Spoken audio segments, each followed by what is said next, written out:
Como não confundir ruídos cardíacos com pulmonares? Pode parecer meio bobo, mas quando você está com o seu estetoscópio aqui em cima do coração do seu paciente, e às vezes você quer auscultar só realmente as bulhas cardíacas, o que você pode pedir para o seu paciente? É claro, se ele tiver nível de consciência para poder responder. Se ele tiver entubado, se ele tiver uma demência, você não vai conseguir fazer esse diálogo. Mas você pode pedir para o paciente, senhor, puxa o ar, solta, agora fica sem respirar por 5 segundinhos.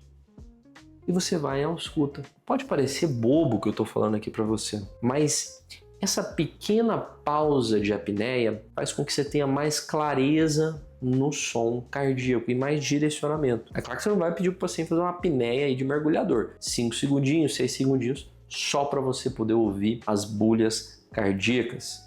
Tudo bem? Você entendeu bem essa maneira de você distinguir os sons cardíacos dos pulmonares? Porque muitas vezes com um paciente com uma taquipneia muito grande, você não consegue ouvir muito bem a parte cardíaca. Lembrando que se o paciente não tolera nem fazer uma apneia de 5, 6 segundos, não peça para ele poder fazer. Mas se você tiver essa possibilidade, você ouviu alguma coisa diferente nos focos cardíacos, quer deixar sua ausculta mais refinada, peça para ele fazer essa pequena apneia.